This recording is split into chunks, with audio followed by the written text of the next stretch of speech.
Muito bem, então boa noite a todas que estão aqui com a gente hoje, nessa noite. Obrigada pela presença de vocês. Nós estamos no sexto simpósio NUPES, que é o Núcleo de Estudos em Pesquisas e Estudos Sociais. E hoje nós temos uma convidada muito especial, que é uma professora da casa, né? Na verdade, uma pessoa que está desde o início da faculdade do Steiner, que tem um trabalho longo dentro das artes plásticas, a Luciana Beth, que muitos de vocês conhecem, né, que é formada em artes plásticas pela Universidade de São Paulo, em escultura pelo Emerson College, lá no Reino Unido, e pelo Centro de Artes em São Paulo.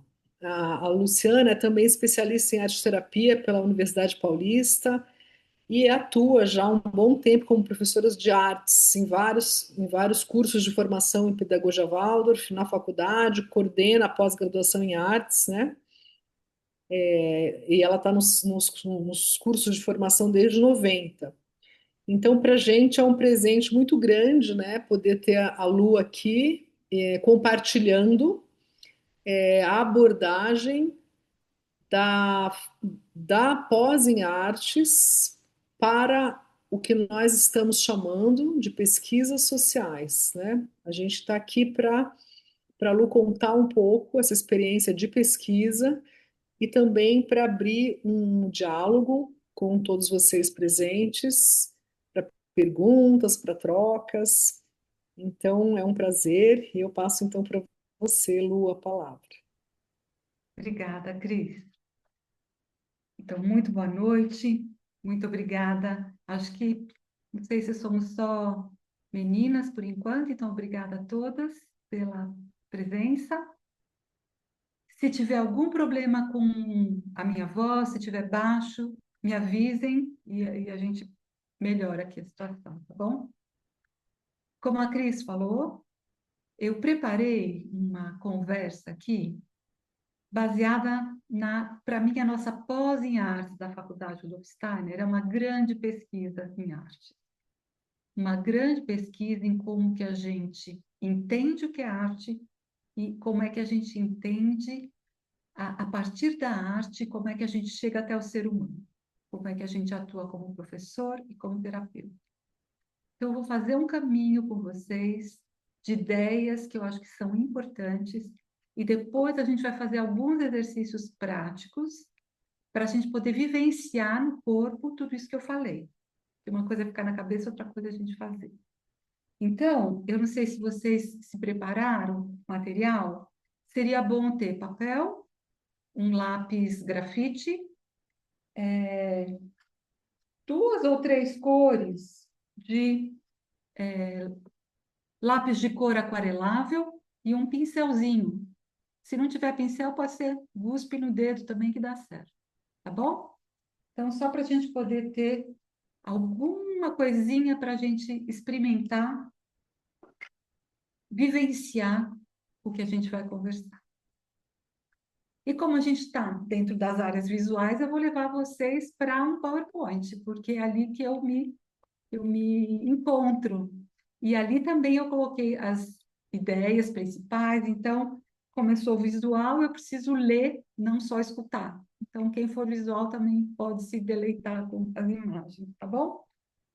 E eu tenho muito do que eu vou falar, tá já registrado num artigo, que depois eu vou passar o link aqui para as responsáveis e elas vão poder disponibilizar junto com essa gravação que, pelo que eu entendi, vai depois para o YouTube.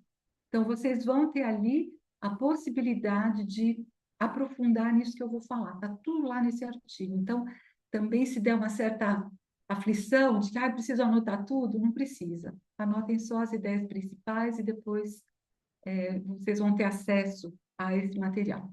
Tá bom? Então, também, qualquer dúvida, qualquer coisa que ficar estranho, é só interromper e a gente esclarece, tá bom? É isso que é gostoso da gente estar junto, né? Não, a gente não ouve só a gravação, mas aqui a gente pode interagir. Então, muito obrigada por estarem aqui. Então, vamos lá. E aqui, olha, opa! Bom, foi sem querer. Deixa eu aproveitar para deixar um pouquinho mais bonitinho esse PowerPoint. Pronto. Já que o universo fez o negócio acontecer assim. Pronto. Vamos ver. Chegou para vocês a imagem? Sim. Tá bom. Então, olha só. Eu recebi o convite com essa chamada, né? Técnicas artísticas para educação e terapia. Eu fiquei muito contente. Primeiro, porque é um tema muito amplo. E depois, porque eu achei que era uma coisa muito interessante a gente poder aprofundar o que que é arte, o que que é técnica, o que que é um, o que que é outro, o que que é mais importante, o que que vem antes, o que que vem depois, tá? Então, para mim também foi... Aprendi muitas coisas preparando esse encontro aqui. Então, a primeira coisa que eu acho que a gente precisa entender é que a gente precisa separar o que que é arte e o que que é técnica. Técnica é a maneira como eu vou lidar com o material para poder realizar alguma coisa. Esse realizar alguma coisa que é a arte. É como eu vou tornar uma ideia ou uma expressividade ou algo visível. E eu uso a técnica para poder fazer um material expressar aquilo que eu preciso. Então, parece que não é muita coisa, mas é muito importante a gente entender isso. Porque se a gente coloca a técnica como a primeira coisa, a gente vai matar o que é a alma do processo artístico. Então, boa parte da nossa conversa hoje vai ser entender isso, tá bom? Então, olha só, essas duas ideias são muito importantes. E o que são as técnicas, então? Então, a técnica é como que a gente vai lidar com o material, com a ferramenta, com o suporte, e como que a gente, dominando isso, a gente torna a ideia visível. Bom, então, esse assunto aqui que a gente vai tratar essa noite, a gente vai conversar sobre o que que é arte, e a arte, para ela poder ser expressa, ela vai precisar, a gente, na verdade, vai precisar entender qual que é o vocabulário das artes. Então, para a gente tornar a arte, deixar a arte falar, o nosso vocabulário é ponto, linha, superfície, luz, escuridão, cor e volume. Esse é o vocabulário das artes, tá? E como que eu uso qualificadores para que esses elementos, os elementos são tudo, na verdade, né? Os elementos são os personagens desse nosso mundo chamado arte. E a gente tem os qualificadores que vão deixar esses elementos se apresentarem de diversas maneiras. O que que são qualificadores? Por exemplo, intensidade. Se eu faço forte ou se eu faço fraco. Se eu faço grande ou se eu faço pequeno. Se eu faço rápido ou se eu faço lento. Isso tudo qualifica, dá qualidade para esses elementos. E como a gente já conversou, a técnica é algo que eu vou dominar, é a minha habilidade para lidar com material, ferramenta, espaço, com os exercícios, para que os elementos contem a história. Então, o personagem principal nunca é técnica, mas é o elemento. E aqui, para mim, eu acho que é uma das ideias mais importantes do que a gente vai conversar hoje. Se eu não consigo subir no meu ponto, né, na minha perspectiva, para começar o assunto arte a partir do elemento plástico, eu só tenho receita, eu só tenho técnica. E a técnica é uma coisa em si morta. Eu posso vivificar a técnica, mas eu vivifico a partir do que é arte. Então, se o professor ou se o terapeuta só tem uma lista de técnicas, ele perdeu a alma do processo, porque ele só está reproduzindo uma receita, tá bom? Então, aqui, olha, esse é o artigo que eu vou passar para vocês. Então, isso tudo está muito mais detalhado, escrito, vocês vão ter acesso a todas essas ideias aqui, tá bom? Muito bem. Os elementos plásticos, aqui faltou um S, né? Eles são a expressão das forças que criam o nosso universo. O nosso universo visível e palpável. E eles ganharam esses nomes para a gente poder acessar essas forças.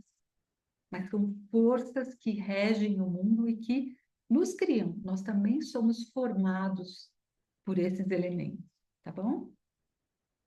E aqui, olha só, para a gente poder dominar o assunto, e o assunto para mim é o que que eu faço na pedagogia e na terapia, eu preciso entender cada um desses elementos como uma personalidade.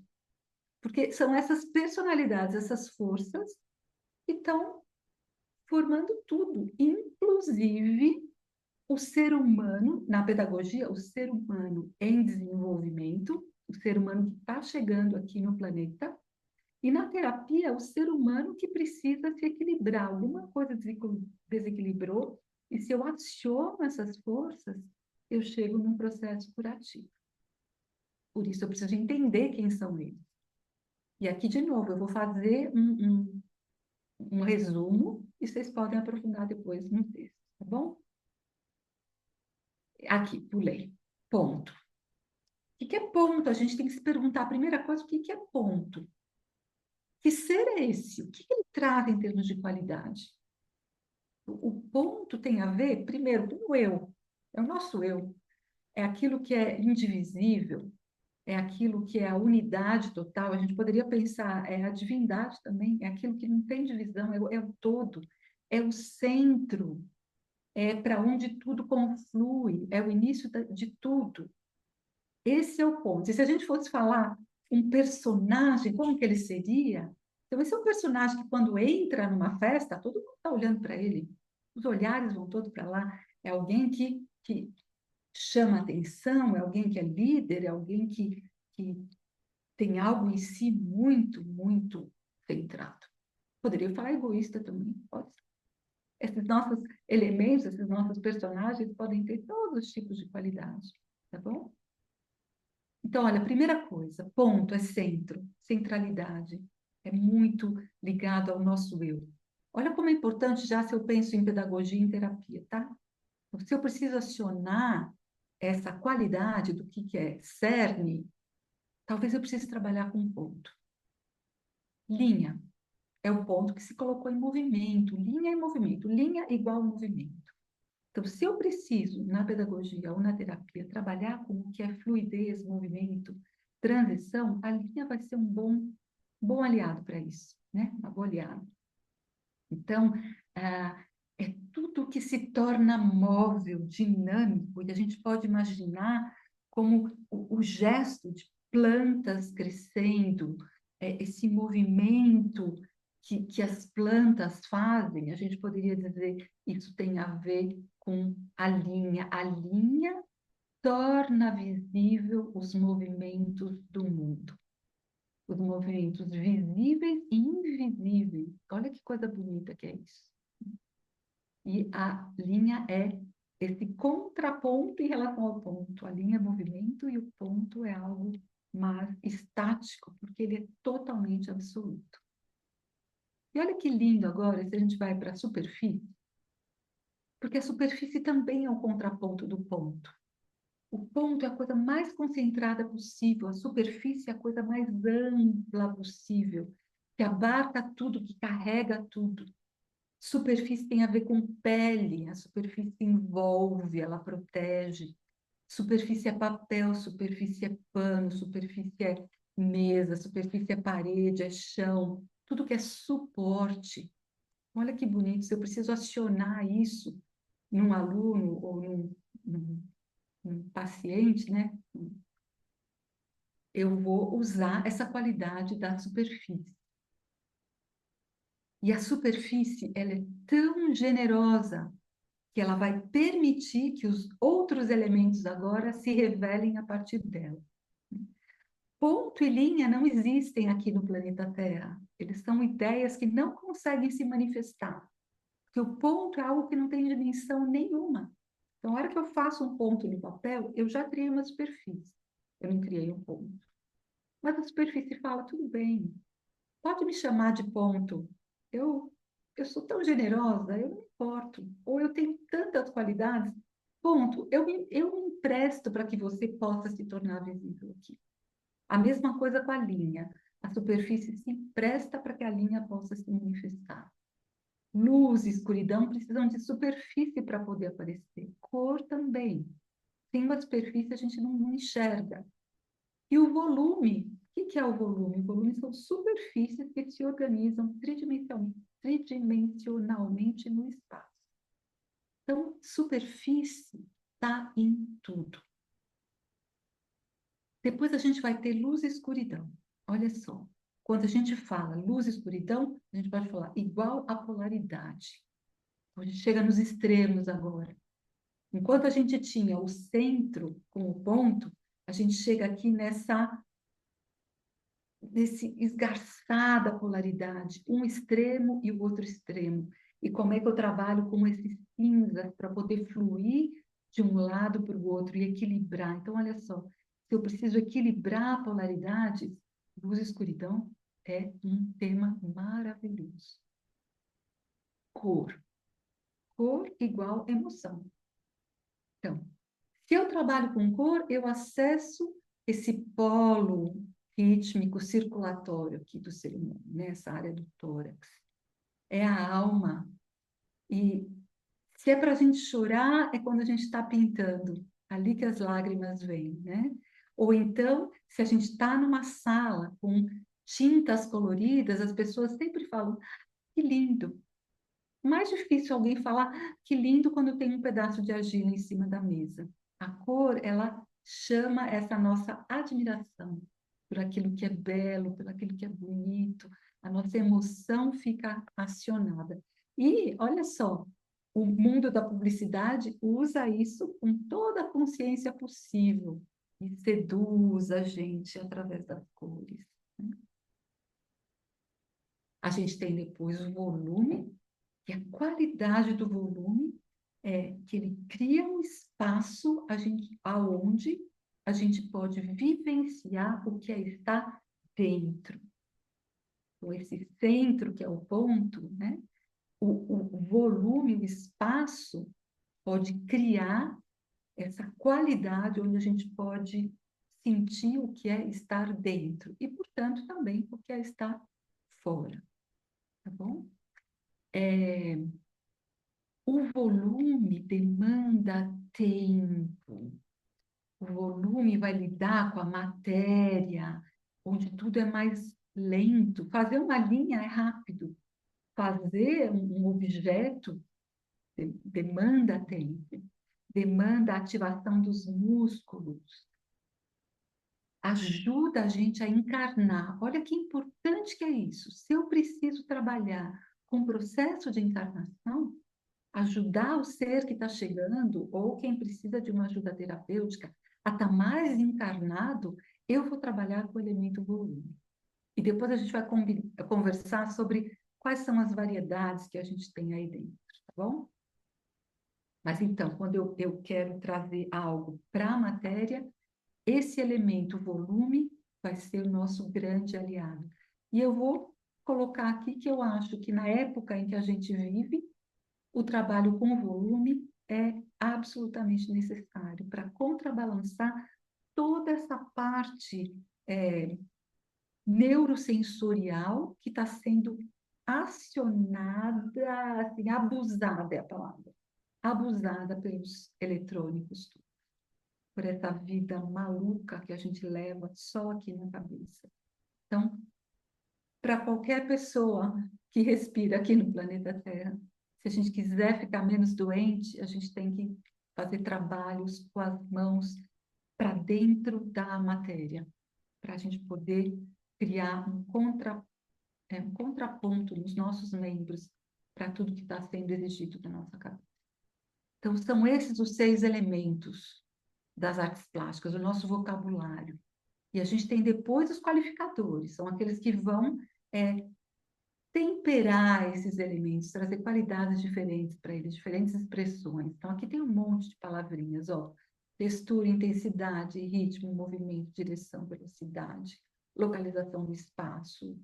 Porque isso tudo vai fazer com que uma linha seja diferente de acordo com essa roupinha que a gente pode colocar em cima dela. E aí que a arte começa. Quando eu escolho essas qualidades, como é que eu quero expressar esse elemento, a gente está entrando agora na exploração artística. E é isso que a gente faz na nossa pose. Queria só pontuar de novo, né?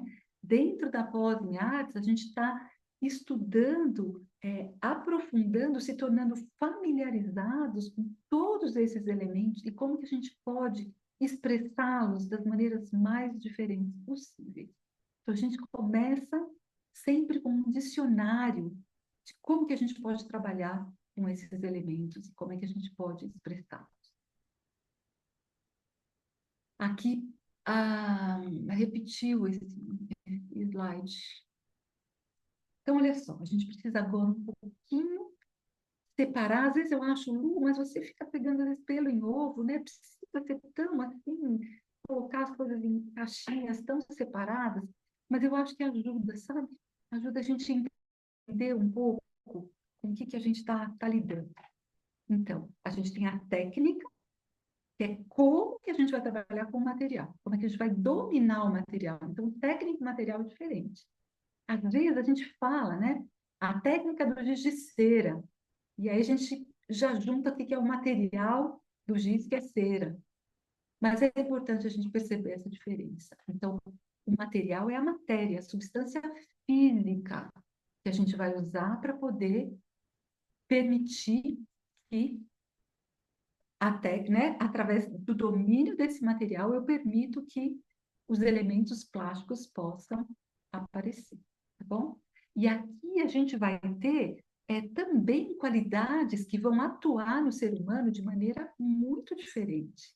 Então, se eu tenho um material que é a lã, por exemplo, eu estou lidando com aquilo que é calor.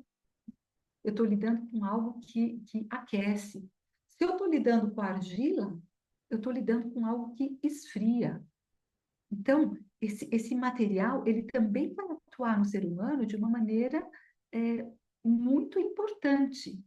Então, o material que eu escolho para realizar o meu exercício, a minha vivência artística, ele vai atuar também no ser humano de uma maneira específica. Por exemplo, se eu pego só na cor, aqui vocês estão vendo que tem exemplos variados, né? Mas se eu pego aqui na cor, se eu trabalho com giz de lousa, com giz de cera ou com aquarela, esses materiais diferentes permitem atuações diferentes também. Na aquarela eu trabalho com água, tem algo que eu não controlo, eu me esparramo, isso é uma vivência. Se eu trabalho com giz de lousa, eu trabalho com algo que é pó, eu faço e ele desaparece, eu raspo um pouquinho a minha mão na lousa e aquele desenho some. Ou se eu trabalho com giz de cera, que eu preciso fazer força para ele aparecer no papel, meu músculo se aquece. Então, isso atua no ser humano de maneira diferente. Portanto, professores e terapeutas precisam fazer escolhas muito conscientes do que eles estão optando por usar para atuar de determinada maneira sobre esse ser humano. Bom? Então, as técnicas assim, é o domínio que eu tenho sobre o material, tá bom? Na verdade, eu já falei isso, então vamos lá. Ferramentas. As ferramentas estão a serviço da técnica. Então, se eu tenho serrote, se eu tenho pincel, se eu tenho lápis, se eu tenho goiva. E aqui também, como é que isso tudo atua no ser humano? Então, a ferramenta está a serviço da técnica para que ela possa dominar, que ela possa tornar o material utilizado. Porque é um material que permite que os elementos se revelem. Percebem como uma coisa está ligada na outra? E aqui é importante a gente saber o que é cada coisa, porque cada coisa vai atuar de uma maneira diferente. Então, eu acho uma pena se eu faço aquarela, porque alguém disse que no currículo tem que fazer aquarela. E aí eu faço aquarela. E eu não entendo aonde que a aquarela está atuando nesse ser humano em processo de chegada no planeta, ou nesse ser humano que precisa se equilibrar terapeuticamente. Portanto, é fundamental que a gente se faça essas perguntas. Já vai aparecer aqui, eu me adiantei um pouquinho. Muito bem. Então, depois eu tenho os exercícios. Dentro da aquarela, que tem essa técnica, que tem esse material, que trabalha com o elemento cor, que tipos de atividades eu posso criar? Que variações imensas eu posso ter e escolher para poder. Então, vocês percebem quantas escolhas que a gente tem que fazer? Que exigente, mas que maravilhoso que é. E, por último, a gente tem o espaço. O espaço também está a serviço da técnica e da atividade. E é algo que, às vezes, a gente não dá muita importância. A gente não se dá conta que, como esse espaço onde a atividade vai acontecer, ele é determinante para o sucesso dessa atividade. Ele precisa ser organizado. Se for o caso, que às vezes é melhor que ele seja escuro, mas em geral é melhor se ele for bem iluminado. As coisas precisam ter o lugar certo. É necessário que as pessoas possam fluir, caminhar por esse espaço sem esbarrar umas nas outras. Eu preciso poder guardar os trabalhos de uma maneira que os preserve e que também deixe a sala respirável e não uma coisa que depois eu não acho mais ou que se estraga. E eu diria que um espaço adequado é, é mais da metade do caminho para que a gente consiga realizar todo esse processo com sucesso. Então, a gente também, são consciências, né, que a gente vai ampliando para a gente garantir que o processo aconteça de maneira correta. Então, o que é consciência dos elementos plásticos? O que é consciência de técnica, de material, de espaço, de ferramenta? A gente tem que ampliar, é como se a gente tivesse que tatear todas essas qualidades para poder é, realmente trabalhar com sucesso. Então, aqui eu trouxe um exemplo, um pouco para a gente pensar juntos aqui. Esse exercício é uma pequena tecelagem que a gente chama olho de Deus. Olha só que interessante. A gente está trabalhando principalmente com o elemento linha, porque a gente tem uma linha que a gente vai trançando ao redor de um ponto. Olha só, tem um ponto central, onde a gente cruzou essas varetinhas, e em volta desse ponto eu vou fazendo uma trama com a linha. E além de tudo, eu tenho a cor. Olha quantas coisas estão sendo acionadas. Um centro. Então, se eu não tenho um centro bem equilibrado, vai ser difícil fazer esse exercício. Mas tudo que eu faço fora, eu faço dentro também.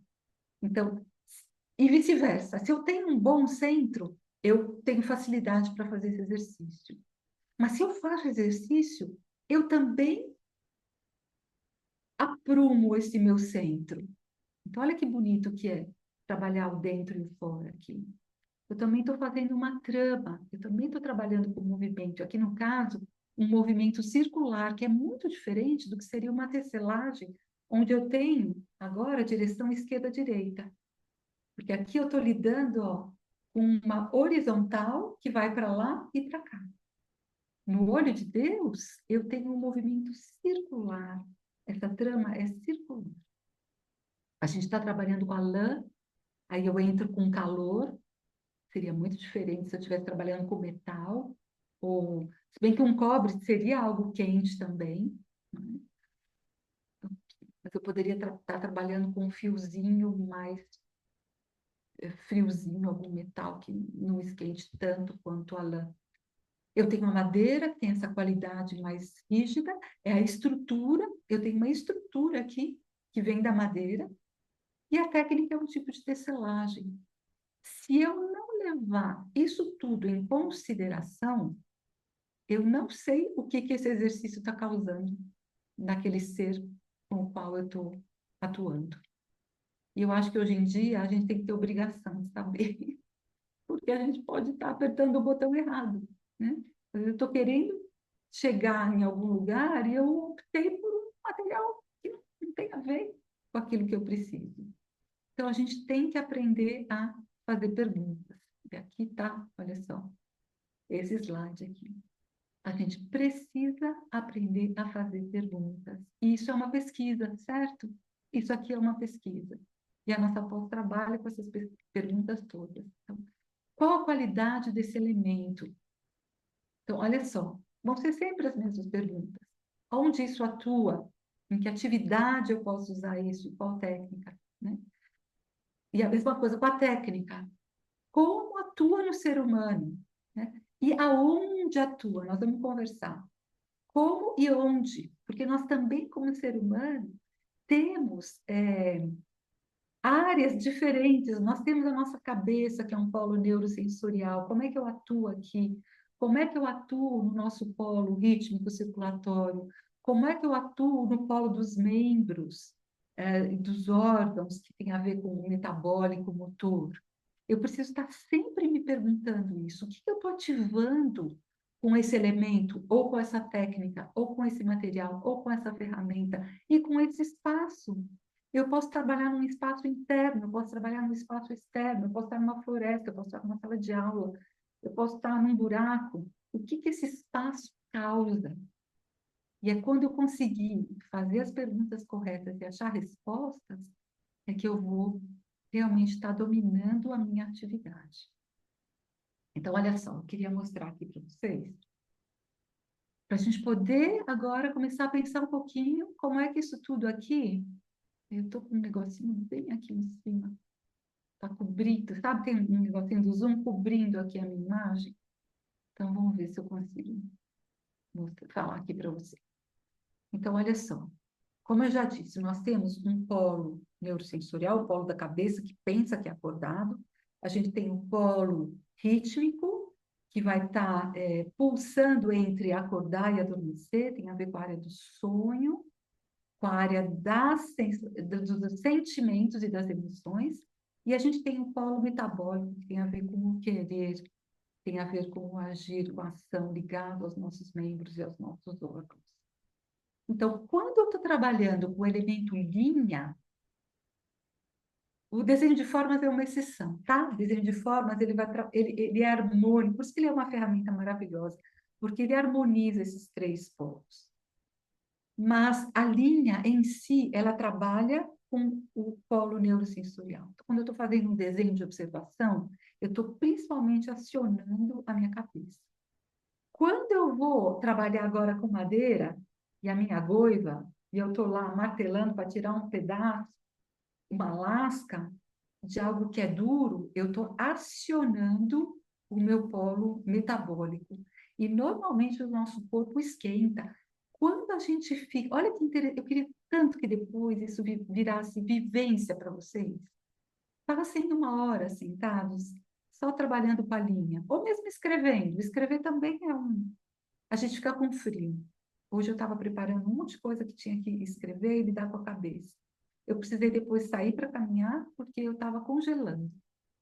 E quando eu voltei, eu estava aquecida, porque eu mexi com o polo metabólico. Então, cabeça esfria, metabólico esquenta. Então, a linha, tira o desenho de formas, tá? Mas a linha, a princípio, ela é mais fria. O volume é mais quente. Então, eu preciso ter consciência do que eu quero acionar, tá bom? E aí, dentro do volume, eu posso trabalhar com argila, que é mais frio, ou eu posso trabalhar com a madeira, que é mais quente. Então, eu estou sempre que está fazendo perguntas. Na verdade, a gente deveria aprender a fazer perguntas e aprender a pesquisar. E aqui no meio a gente tem, então, o rítmico circulatório, o nosso sentimento, onde a cor vai ser né, o elemento que vai trabalhar isso, que vai acionar isso em nós, tá? E a luz e a escuridão, ela vai também oscilar de um polo a outra, porque ela vai do que é luz neurosensorial até aquilo que é mais metabólico escuro. Então, a luz e a escuridão, ela também, eu diria, fica um pouco nessa área rítmico-circulatório que oscila entre neurosensorial e metabólico, tá bom? E eu fiz aqui, então, uns desenhinhos só para a gente poder pensar eu falei para vocês, eu sou visual, se eu não faço essas coisas, é como se eu não tivesse mastigado esse assunto, né? Então, eu vou só repetir um pouco que eu já falei, mas com esse outro desenhinho aqui, literalmente, né? Então, o ponto tem a ver com o cerne. E quando a gente fala eu, a gente coloca essa mão aqui no centro, né? A gente fala, difícil a gente falar eu assim, né? A gente fala eu aqui. Então, é tudo que a gente aciona no que é o nosso centro mesmo. A gente pode até falar o que é o nosso coração, o nossa essência, a nossa essência, os nossos valores. Então, o ponto tem a ver com esse nosso centro, essa nossa interioridade profunda. A superfície, como a gente já conversou, é a base de tudo. Quando eu trabalho com a superfície, eu estou acionando tudo que é o meu corpo. E a gente pode até associar a superfície com pele, tá? Então, de repente, se eu preciso trabalhar com pele, eu posso trabalhar com essa mão se esparramando por uma superfície grande de papel, por exemplo, e espalhando pó, espalhando carvão, e é como se eu estivesse tocando o que é a pele do mundo, que tem a ver com a minha pele também. Cor, como a gente acabou de falar, tem a ver com a área rítmica. E aí, isso que eu queria mostrar para vocês. Dentro do que é cor, eu já falei, mas agora apareceu o desenho, né? Eu posso ter algo que é mais neurosensorial, como giz de lousa, uma aquarela ou um giz de cera. E como é que eu, dentro do que é, olha só que bonito, dentro do que é emoção, eu posso ter algo que vai um pouquinho para o que é pensamento. Emoção com emoção é aquarela, por isso que a gente chora, porque duas vezes a gente está acionando o botãozinho da emoção. E com o giz de cera, a gente trabalha emoção e vontade. Olha que bonito que é isso, se eu entendo, que o giz de cera é emoção com vontade, do que só, vamos fazer um desenho de giz de cera, porque é assim que a gente trabalha na pedagogia Waldorf. A gente tem a obrigação de ir agora um pouquinho mais a fundo, né? Entender o que eu estou acionando nas crianças. Então, de repente, quando um dia está muito frio, talvez é melhor eu fazer um trabalho com giz de cera ao invés de aquarela, para poder trazer calor, né? Eu posso usar isso também dessa maneira. Com a linha, a gente está bem nesse polo neurosensorial. É um desenho de observação, é uma perspectiva linear. Que linda que é a perspectiva linear, porque ela trabalha com linhas em movimento, e aonde essas linhas se encontram, a gente tem um ponto. Olha que lindo que é isso, como isso tudo vai bem para dentro dessa área do pensamento, dessa precisão, e como esse ponto, de repente, aparece. O ponto é muito difícil da gente fazer ele aparecer, né? Porque vamos fazer um exercício com ponto. Fez o ponto, acabou o exercício, né?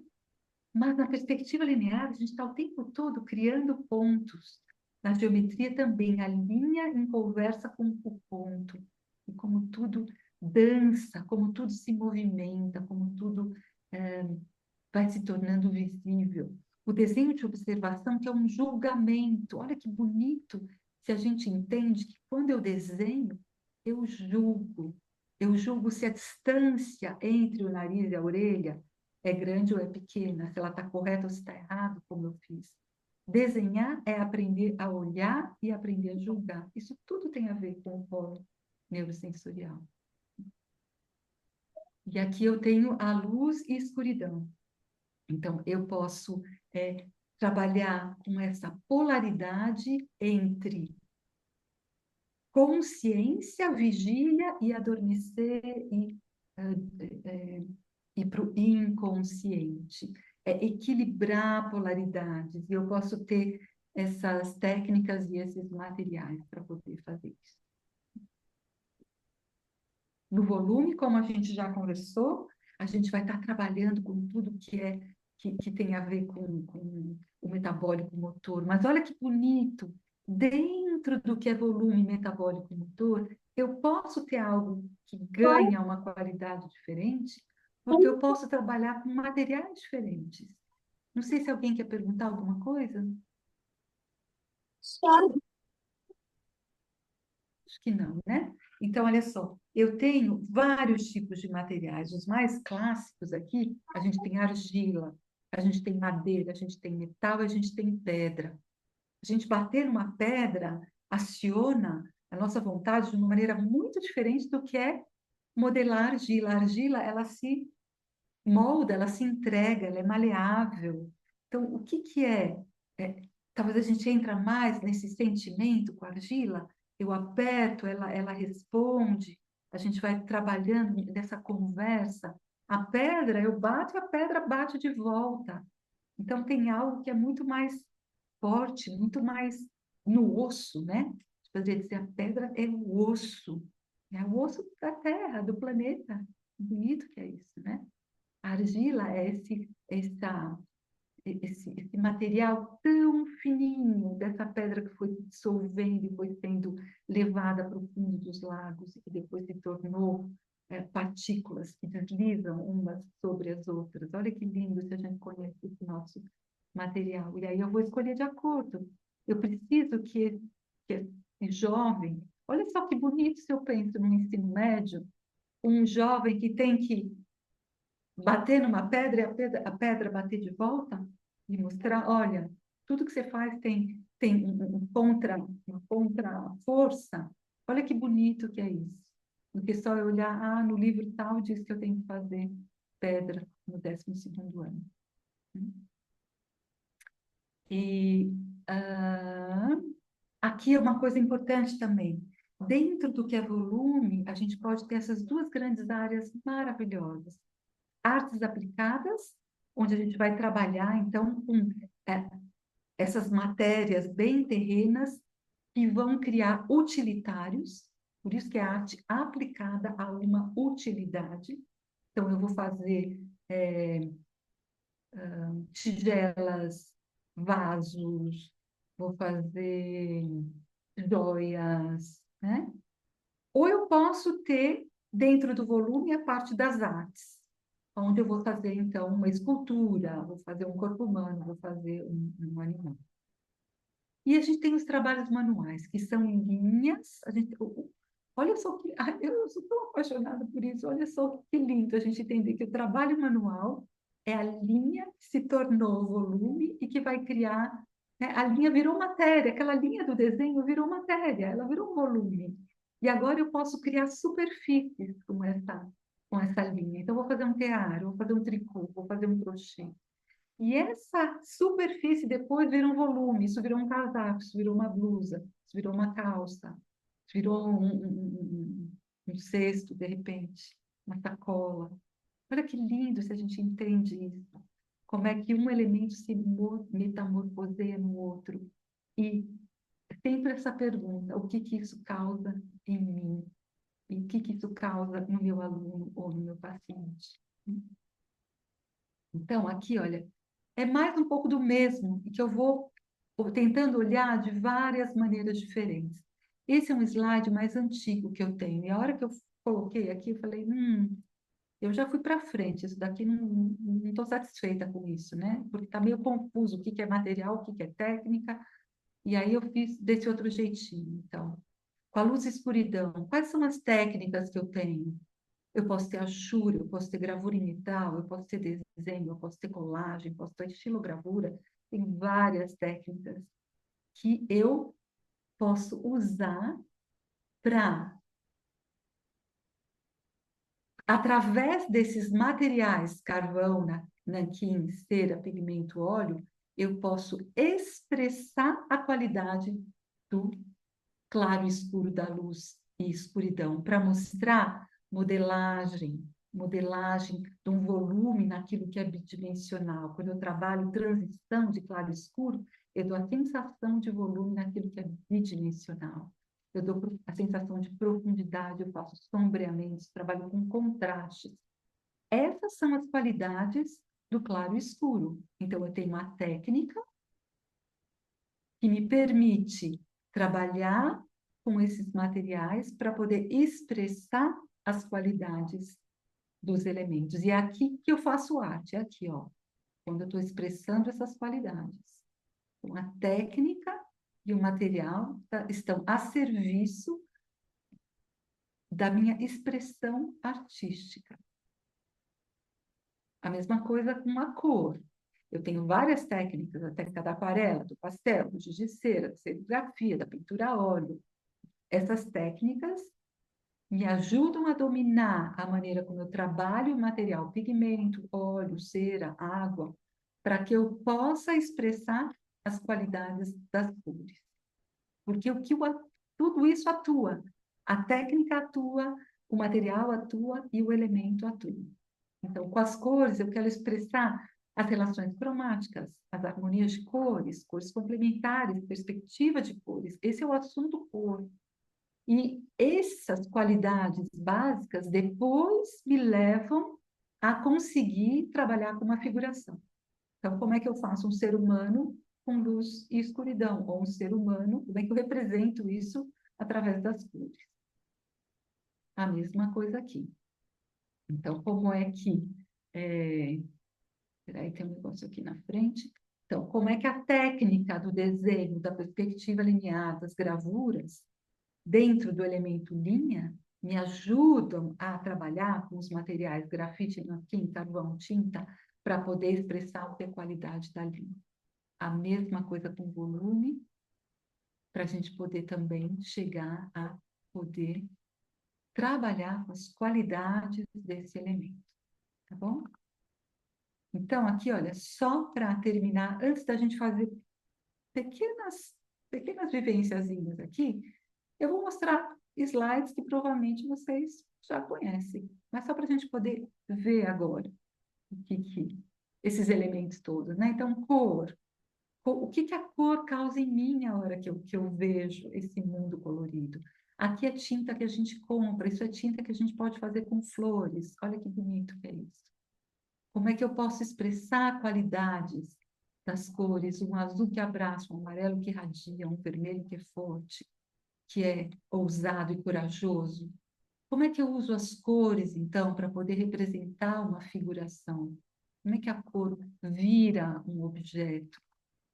Como é que o meu material, ele também causa algo que é diferente? Olha aqui, são dois trabalhos, um com giz de cera, o outro com pó, pó colorido. Então, o resultado é diferente, fazer também é diferente. Nós vamos fazer aqui. Olha só, se eu coloco agora um pouco de escuro, eu coloco um pouco de nanquim, um pouco de cinza dentro da minha cor, eu já trago uma outra qualidade. Se eu trouxesse mais a luz e escuridão para dentro da cor, tem uma conversa entre claro e escuro e o mundo colorido. O que é trabalhar no fundo preto, no gigelosa, por exemplo?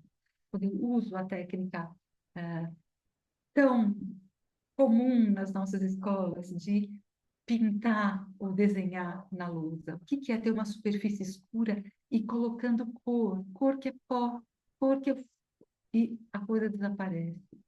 Aqui também, olha só, tem uma pintura com giz de lousa sobre um fundo preto. Luz e escuridão. Olha só o que a luz e a escuridão faz, como ela aterra, como ela traz volume, o mundo colorido dos sonhos, o mundo mais realístico e forte do que é o trabalho com a luz e a escuridão.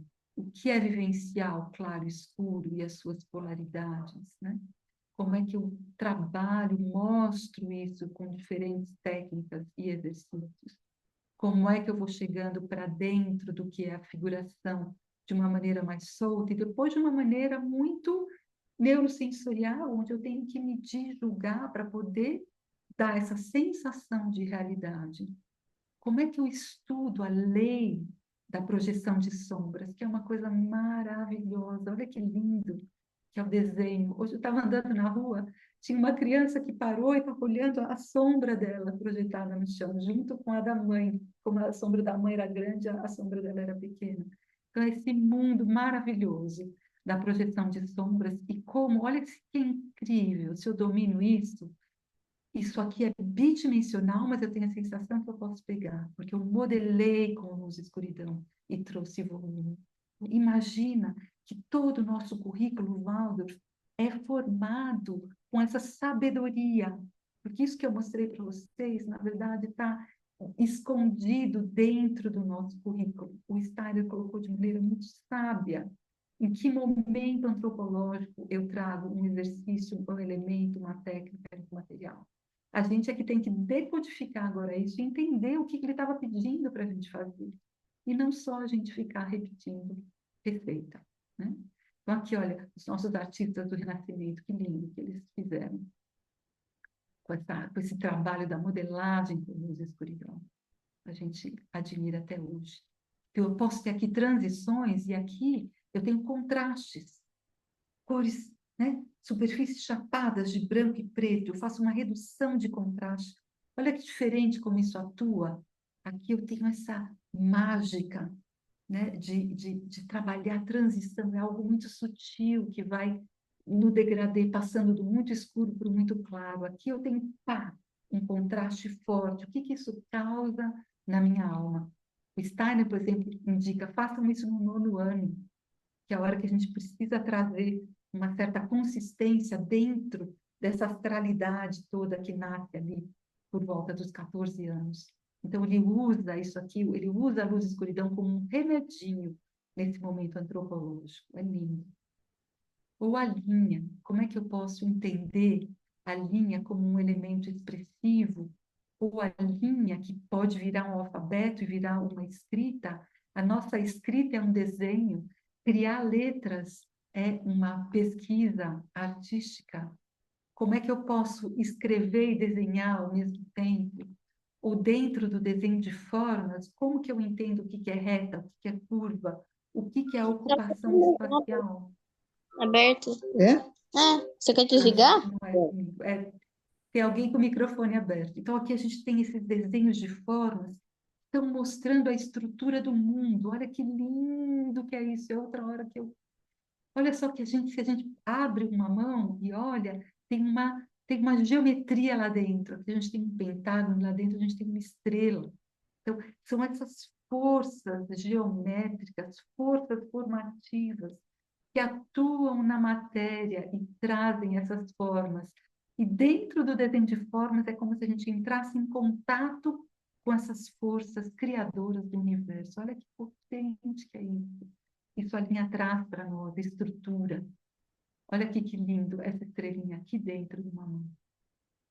Tu está contando que a gente, né, essa matéria, ela é o resultado de uma atuação cósmica e que a gente muitas vezes esqueceu que é isso que está acontecendo. Então, as artes ajudam a gente a se reconectar com essa origem. Olha que coisa maravilhosa. Ou a linha pode ser muito objetiva também. Olha aqui, ela trabalhando com contorno, de novo, julgamento, espaços negativos. Olha que incrível para onde a gente vai dentro do corpo humano.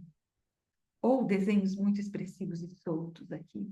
Eu tenho uma figuração, mas uma figuração muito diferente do que é essa precisão e do que é agora essa gestualidade, essa expressividade. E o volume. Olha que coisa mais incrível, né? O volume, lembra que eu falei que a superfície é tudo, né? Se eu começo a fazer a superfície se movimentar no espaço, eu começo a criar esse outro elemento maravilhoso que é o volume, a tridimensionalidade. Esses exercícios são lindos para mostrar como do bi eu vou chegando no tridimensional.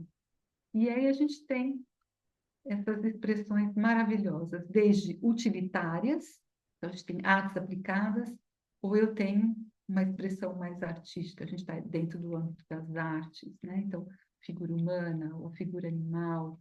Aqui, de novo, utilitários. Eu sou fã dos utilitários, porque é onde a arte encontra com a vida no sentido prático, né?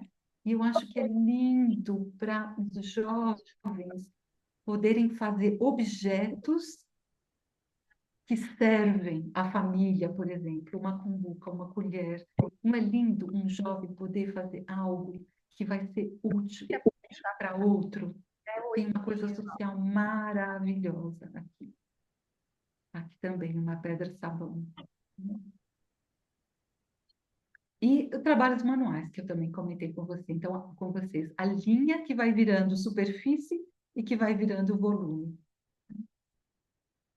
E que também não tem fim. Tudo que a gente pode fazer. E coloquei aqui alguns exemplos do ponto, coitadinho, porque ele sobra tão assim, né, lá às vezes não tem o que falar dele, mas ele é importante, ele está lá na composição, ele está aqui, olha, tudo vai, olha que lindo, oh, meu Deus, perspectiva linear. Qual é a coisa mais importante? É o ponto de fuga para onde tudo vai. Aqui o ponto se revela, né? Então, todas as linhas, ups, foi errado. Todas as linhas vão para os pontos de fuga. Olha que coisa incrível também, em termos de como que isso atua num jovem lá no 7º ano. Eu preciso fluir, chegar num ponto. Esse ponto tem que estar absolutamente correto. Esse desenho precisa estar limpo, né? Geometria, onde eu tenho agora, trabalho com ferramentas. Olha aqui todas as minhas ferramentas, os meus instrumentos, para poder fazer essa linha absolutamente pura, limpa, perfeita, poder se encontrar em pontos e se movimentar no espaço. Que coisa fantástica. E a gente tem essas duas grandes consciências em termos de arte, a consciência de superfície e a consciência de linha, né? Então, a gente tem aqui a superfície, a nossa rainha, que tudo recebe, e quando eu trabalho com essa qualidade da superfície, eu chamo de amor, a gente precisa amar a superfície. Se eu trabalho de uma maneira amorosa, a minha superfície respira e responde. É uma superfície boa, bonita, aerada, amorosa. Nada impede que a gente precise também de uma superfície, às vezes, rústica, forte, que cutuque a gente. Mas aqui eu trouxe o trabalho da Caroline Crespilho, que é nossa aluna da pós e também secretária da faculdade, que é uma pessoa linda e que tem trabalhos maravilhosos. E aqui a beleza desses trabalhos, eu não pedi permissão para ela, mas está aqui como é que fala? Estou dando a autoria aqui dela, tá? Então, olha que bonito esse estudo de cores e esse amor pela superfície, como a superfície é importante para deixar a cor ou a luz, escuridão ou o material se apresentar. Tá bom? Então, é isso que eu queria trazer para vocês. Como a gente precisa ter uma consciência de pesquisador, na verdade, né? Como eu vou fazer perguntas. O que é esse elemento? O que é esse material? O que é essa técnica? E se vocês me permitem, eu queria fazer pequenas experiências com vocês agora, em cima de tudo que a gente conversou. Pode ser? É rápido agora. E aí eu abro para perguntas. Pode ser? Então, olha, eu vou abrir aqui a minha câmera e vou me achar aqui. E aí, se vocês têm um papelzinho e um lapinho, vamos começar com um lápis de papel?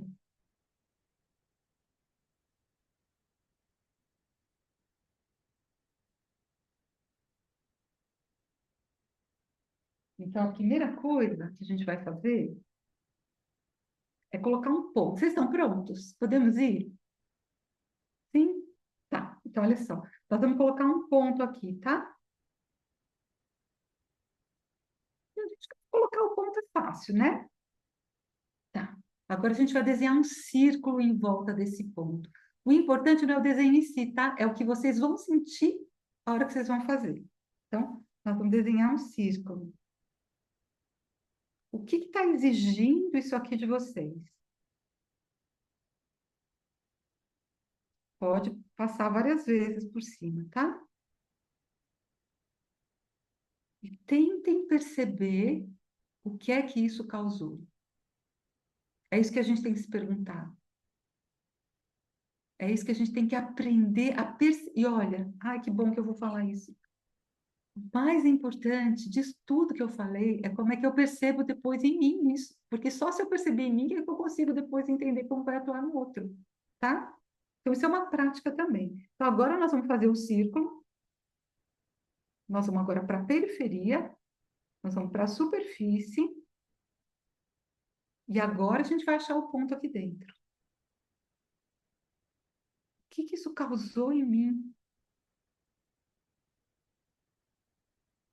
É diferente. Nós vamos repetir isso agora, só que ao invés de círculo, nós vamos fazer um quadrado. Então, nós vamos começar. Aliás, vamos começar o ponto, né? Nós vamos começar com o ponto. E agora nós vamos fazer um quadrado ao redor desse ponto. É muito diferente de fazer um círculo. O que acontece a hora que eu faço o quadrado?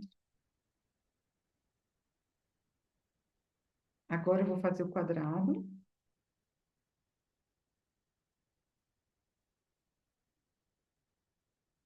E vou achar o centro. Também é muito diferente. No círculo, eu tenho uma equidistância da periferia com o centro. No quadrado tem algo que sai, né? Eu tenho uma distância maior aqui do que eu tenho aqui. Então, isso aciona dentro de mim uma outra percepção. Muito bem. Com o nosso lápis ainda. Faça uma linha bem sequinha, assim. E agora, vamos trazer qualidades diferentes para essa linha.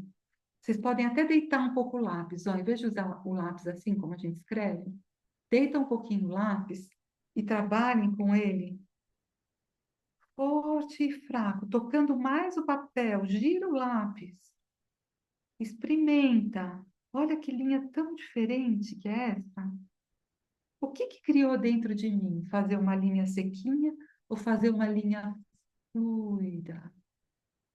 A minha respiração muda. A minha pressão muscular muda. Então, meu corpo muda também. A gente, coitadinha da linha, né? Nesse mundo, ela só é acionada desse jeito aqui, assim. E a linha tem tanto para contar para nós, tadinho. A gente força ela a ser essa coisinha durinha. Muito bem. Vamos fazer uma vivência de luz e escuridão agora? O nosso lápis ainda. Olha só. Pode ser com ele um pouquinho deitadinho também, ou ele um pouquinho mais aqui no fim do lápis, não tão aqui na ponta, tá? Para a gente poder, ó, se mover. Olha, isso já é outra coisa, né? Quando eu escrevo assim, eu tenho controle. Quando eu ponho mais aqui para trás, o meu lápis vira um pincel. O meu controle é diferente, é um controle de área maior. E eu posso fazer, então, um trabalho de superfície. Eu preencho uma superfície com o meu lápis. E agora eu posso fazer forte e fraco. Como é que isso atua dentro de mim? Façam, por favor, 2 quadradinhos assim, ó.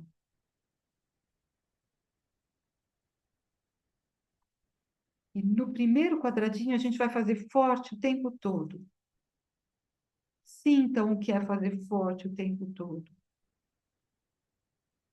E agora sintam o que é fazer um degradê do forte para o leve. Muda, né? O nosso músculo muda, a pressão muda, a respiração muda. Aqui eu não preciso considerar nada em termos de, né? Se eu fosse dizer assim, ó, vou dar um exemplo, talvez estranho, mas aqui é como se eu não precisasse pensar em mais nada. Eu sou escuro e acabou. E aqui é o meu universo, e quem não gostar, e não goste. Aqui eu vou em direção ao outro. Aquilo que é forte eu vou deixar suave para poder encontrar uma outra realidade do outro lado. Eu saio de uma realidade e chego em outra. Olha que bonito, como isso é social, isso é mais individual. Esse plano aqui todo da mesma intensidade. Quando eu faço o degradê, eu vou para algo mais social. Eu saio daquilo que sou eu e vou ficando suave para poder encontrar o outro. Olha que lindo que é isso. E agora, eu queria que a gente fizesse um experimento com a cor, tá? E eu estou sem meu estilete. Só um minutinho que eu preciso pegar um estilete. Vai, não peguei? Não.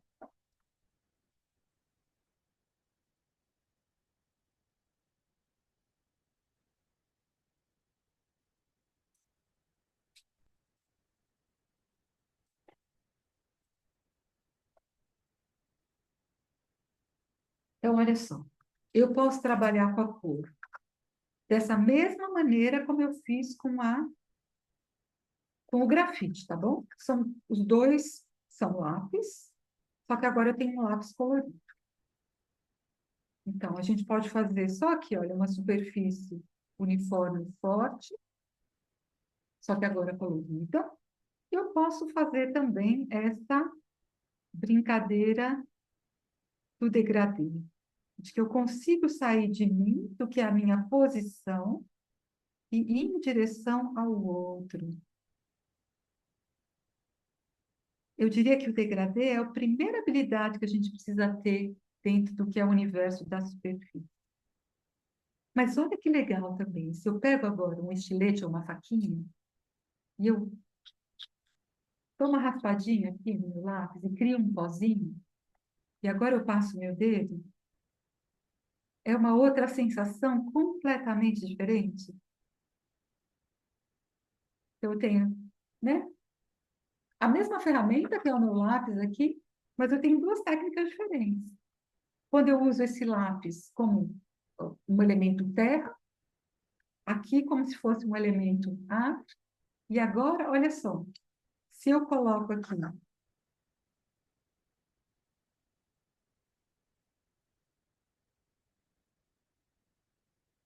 uma superfície, e agora eu vou colocar duas cores, tá?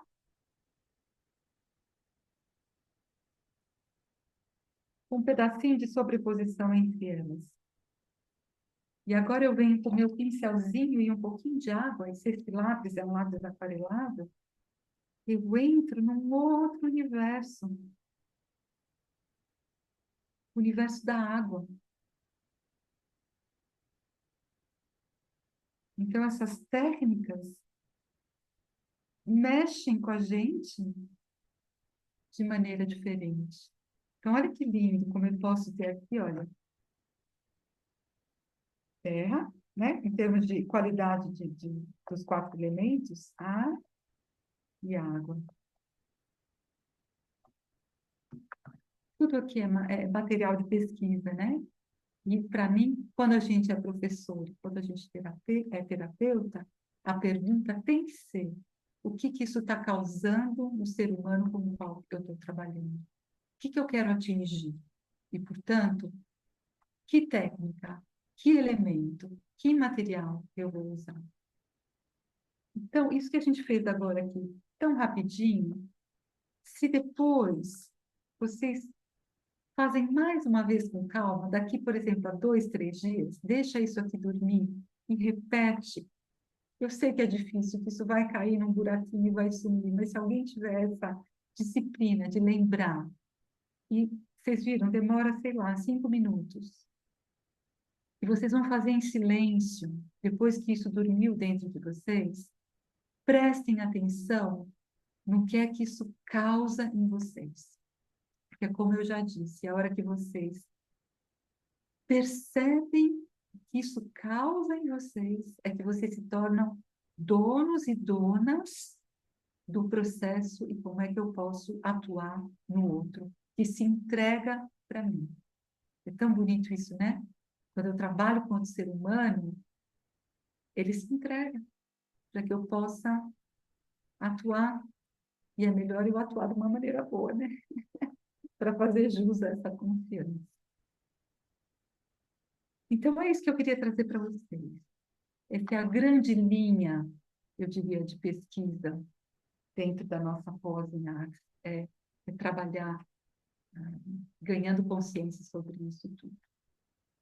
E agora, então, está aberta para, se vocês querem comentar, perguntar, falar alguma coisa.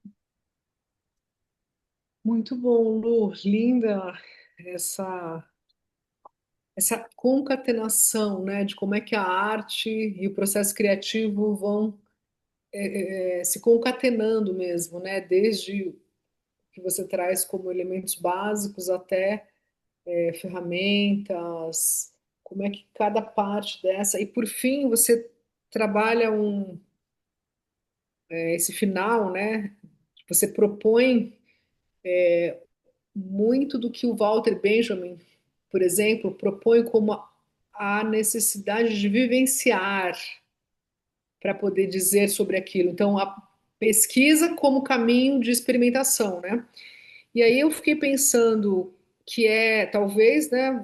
Estou fazendo um comentário, mas você trabalha muito com a ideia de pesquisa como desenvolver um processo criativo aberto, talvez, né? Vou colocar aqui alguns elementos para ver se é isso. E ao mesmo tempo numa dimensão subjetiva, né, relacional, sensível, ou seja, se eu sei o que acontece comigo, eu consigo então, como educador, como né, alguém que exercita, poder oferecer para o outro não como uma coisa receitual, como você colocou lá no começo, mas talvez como uma outra experiência, né? Então, colocando um pouquinho desse caminho, teve um comentário aqui da Sandra Morales, eu não sei se a Sandra ainda está aqui, ela está, não sei se ela está nos ouvindo, e ela coloca uma pergunta que está relacionada a esse processo criativo, essa experimentação, quando ele acontece, quando ele dialoga com símbolos culturais, como é que você vê esse encontro, né? Porque ela diz assim: no ambiente educacional, o olho de Deus também possibilita conversas com alunos sobre os povos indígenas que utilizaram e utilizam esse símbolo e seus significados, né? Eu tentei fazer uma ponte aí, tá? Sim, Mas se a sim. Sandra ainda quiser comentar, e outras perguntas que estão guardadinhas aí, aproveitem para fazer. Juliana, Gisele, tá bom? Então, é linda essa pergunta, porque é como se a gente pudesse agora colocar mais uma camada dentro disso tudo que a gente viu, né? Então, tudo que eu trouxe para vocês ficou dentro do que é o universo plástico, né? Então, isso aqui, isso tudo que eu conversei com vocês é igual em qualquer lugar, esse cérebro. Mas se agora eu coloco a camada cultural, isso ganha um outro colorido, percebe? Então, o que eu expressar uma qualidade da linha agora num país que é quente ou num país que é frio? Num país que tem uma tradição de grafismo indígena ou que tem uma tradição de tecelagem japonesa, né? De cores, por exemplo, né? A De escolha por cores, cores, né? Também é isso, com uma certeza. expressão, né? Talvez. Com certeza. E a gente pode pensar, inclusive, assim, países que são mais contidos, culturas que são mais contidas, e que a gente tem, então, essa coisa chique, entre aspas, assim, talvez chique não é a palavra, mas assim, que entrou na moda, como é que é? A decoração nórdica, como é que chama? Decoração. Ah, tem um nome, onde as cores são muito neutras, branco, preto e os ocres, né? E se a gente vai para o que é o México, a gente tem aquelas cores vibrantes. Então, é lindo. E eu acho que tão fundamental para os jovens que a gente leve, né? A gente os leve para passeios pela geografia, passeio pelas culturas, passeio pelas etnias. Então, eu sou apaixonada de quando a gente vai fazer desenhos de observação, por exemplo, num 12º ano de cabeça, que a gente entre no mundo das etnias, no mundo da geografia. Por que que tem povos que têm a maçã do rosto mais saltada e os olhos pequenos? Porque eles viveram nas planícies durante muito tempo, com muito vento, e o rosto se adaptou para essa geografia. Não é incrível isso? Não é lindo? E como é que eu tenho, então, uma pele que ficou mais branca, porque se eu não ficar branco, eu não consigo processar a vitamina D, né? E a minha pele tem mais melanina porque eu preciso me proteger do raio do sol. Que lindo que é isso! a gente perceber a geografia atuando na formação do corpo, ou por que que meu nariz é grande, ou por que que meu nariz é pequeno. E depois, o que que essa geografia me leva, então, a vivenciar? Ai, desculpa, mas eu me emociono, me entusiasmo com isso, né? A geografia me leva a entrar em contato com as forças criativas daquele lugar, as forças formadoras daquele lugar. A cultura é mais do que só o que eu produzi em termos de cestaria. A cultura é como eu me liguei com as forças elementais por trás da paisagem. E aí é que acontece a mágica da produção cultural, percebe? É tão maior, é tão mais cósmico, é tão mais divino. E a gente tem que ter a obrigação de primeiro se apaixonar por isso, e depois pesquisar isso. O ser humano é tão bonito, a gente é complicado, mas é tão bonito, né? Não sei se eu respondi. Sim, respondeu. Tem um comentário aqui, uma pergunta da Márcia. Fala que é sua fã, que adorou a sua aula, e a dúvida dela é quando usamos o frio da argila? Não consegui pensar num exemplo agora. E depois a Ana Essa Helena é... quer fazer uma pergunta. Sim, Márcia, isso é fácil. Eu vou dar um exemplo bem simplesinho, tá? A gente mora no Brasil e às vezes a gente tem 40 graus no dia. É quente. Então, olha só. Depois você me diz se eu respondi a contento a tua pergunta, tá? Eu vou responder, porque olha, agora meu pensamento foi muito rápido.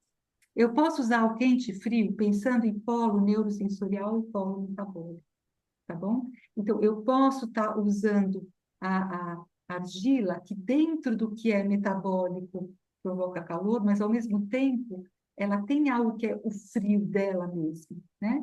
Que ela vai pedir um certo esforço formativo ali.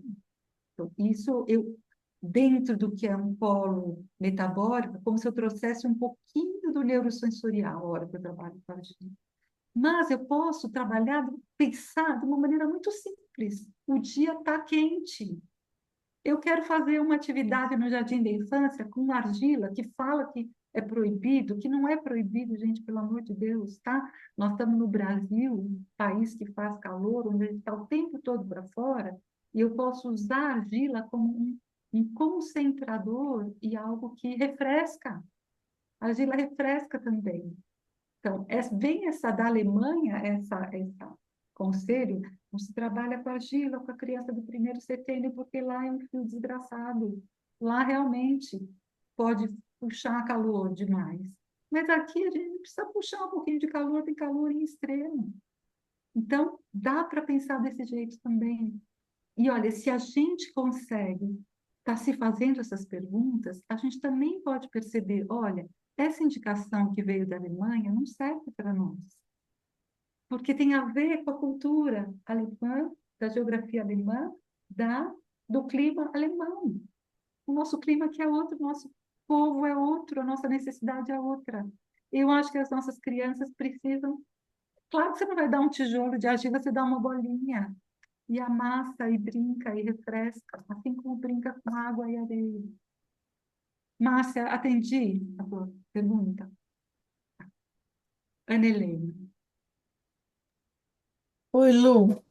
Obrigada pela aula. Foi muito legal sempre escutar. Eu tenho a seguinte dúvida. Eu entendi que, assim, como educador ou como terapeuta, a pessoa tem que fazer a pesquisa em cima de como aquilo, ela tem que sentir aquilo e perceber aquelas qualidades como chegam nela, né? Só que como indivíduos, isso pode ser difícil individualmente. A minha pergunta é assim, o Sim, quanto a gente tem que se resolver dentro disso para a gente poder propor para um paciente ou um aluno, né, dentro sim. dessas técnicas e qualidades. Sim, Não você sei tem que fazer uma se você entendeu a minha formação, pergunta. Deixa eu né? só. Você tem que... Lu, peraí, que tem uma pergunta da Marli que vai na mesma direção da Ana. Ela pede Tá. para explicar um pouco mais esse aspecto terapêutico enquanto educadores. Eu acho que vai muito nessa rota. mas é um pouquinho diferente. Vamos Tá. ver. Ana, eu acho que para a gente se sentir cada vez mais seguro de fazer essas experimentações e de saber, a gente precisa fazer formação. Eu preciso fazer uma formação, né, de arte na pedagogia ou de terapia para poder ir ganhando mais consciência sobre isso, né? Então, quais são, por exemplo, na terapia, quais são os tipos de doença? Doença fria, doença quente? E aí eu faço a ligação. Então, essa técnica tem a ver com essa questão. Ou na antropologia, na pedagogia, puberdade, é onde a alma vai para os extremos. A gente sai daquilo que é redondo e confortável da primeira infância e a gente começa a ficar ardido como adolescente, porque a gente vai para. Então, vamos trabalhar para branco e preto, né? Então, tem um tanto que a gente adquire em termos de formação e tem um tanto que eu acho que tem a ver com a gente vivenciar, se tornar dono disso, mas também se tornar criador. Ana, talvez assim, essa tua pergunta me ajuda a trazer esse ponto que eu ainda não falei. Se a gente não vai se tornando criador no meio do caminho, esses processos todos morrem, porque as épocas mudam. Então, a pedagogia Waldorf, lá dos 1900 e bolinha, não é a pedagogia Waldorf de hoje. Se a gente entende o que é essa essência, a gente pode ir também se tornando criadores de novas possibilidades, de novos exercícios, de novos entendimentos.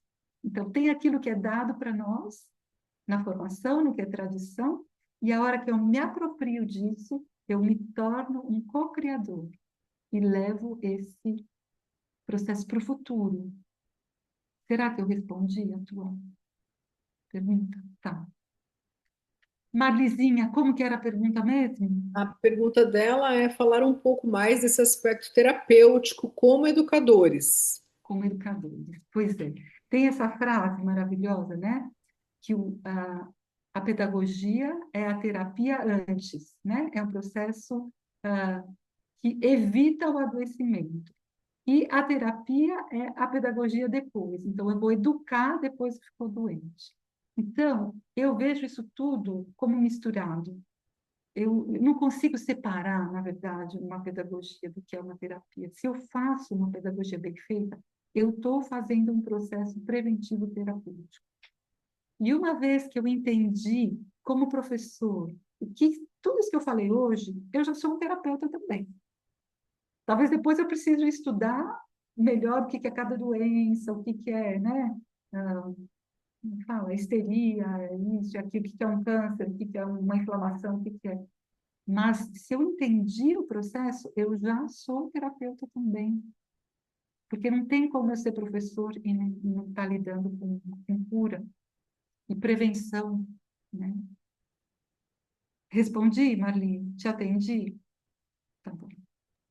Legal. A gente está nos 2 minutos finais. Eu só queria compartilhar que você me fez pensar muito no Joseph Beuys, né? Esse artista que falava que nós somos potencialmente artistas, né? A gente pode co-criar com o público, né? Então, na verdade, é uma pesquisação, né? O que você traz. A arte como uma possibilidade de uma pesquisação participante, né? Em que você vai, exercita e volta. Então, é interessante que é uma maneira mesmo, né? De se colocar a caminho dessas descobertas, né? E ao mesmo tempo você trouxe isso também que é muito legal, não se trata de lembrar de que eu não posso repetir, mas se eu não criar, talvez eu me engesse e naturalmente repetirei, né? Enfim. A gente precisa da tradição e da base para poder se apoiar, mas só isso não é suficiente. A gente precisa ir além também. E o ir além é aprender a observar aquilo que é o nosso momento, o nosso enredor. Isso é que ir além. Essa conversa com o lugar, o momento onde eu estou. Lu, tem uma última pergunta, vai 1 minutinho. Ó, a Ana Luísa Sim, perguntou se devemos vivenciar as técnicas e materiais para refletir como nos sentimos. Como isso funciona quando lidamos com o outro, um aluno paciente, né? sim. É possível que certas práticas despertem certos sentimentos em mim e sentimentos contrários no outro? Que cuidados devemos ter para não impormos nossas próprias impressões e preferências nesse processo? Fantástica pergunta, fantástica. Porque isso significa que eu preciso também me autoconhecer. Eu preciso fazer um processo de autoeducação, autoobservação, autoconhecimento para poder me isolar o suficiente para não me confundir com o outro. Eu preciso, olha só que incrível que é isso, né? Eu preciso ter a simpatia o suficiente para poder me misturar com o outro, entender o que que o outro precisa, e ao mesmo tempo eu preciso me separar para poder estar a serviço do outro. Isso é arte de educar. Isso é a arte de curar. É a hora que eu consigo usar o meu bom senso, né, e a minha capacidade de tatear o outro e ao mesmo tempo saber me separar. Isso é uma arte. Isso é uma arte maravilhosa. Professor, gente, né, devia ganhar mais, vai, fala a verdade. Devia ser Está mais registrado valorizado. já esse pedido. Muito bem, Lu, muito obrigada pela sua contribuição, muitos agradecimentos aqui por você também. É muito bom ouvir, poder compartilhar e perceber o caminho bem, até experimentar, né, como a gente fez aqui, Isso. esse caminho que se propõe como um caminho de pesquisa. E isso questiona a ciência também, né? Isso é muito interessante, pensar por esse lado.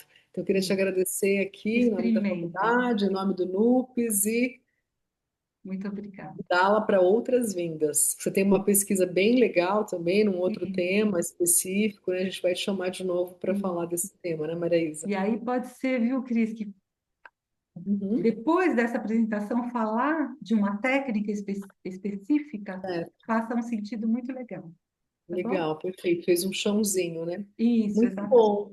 Muito obrigada. Obrigada a vocês todas que estiveram aqui com a gente. Até a Isso, próxima. Um bacana. abraço. Bom descanso. Tchau.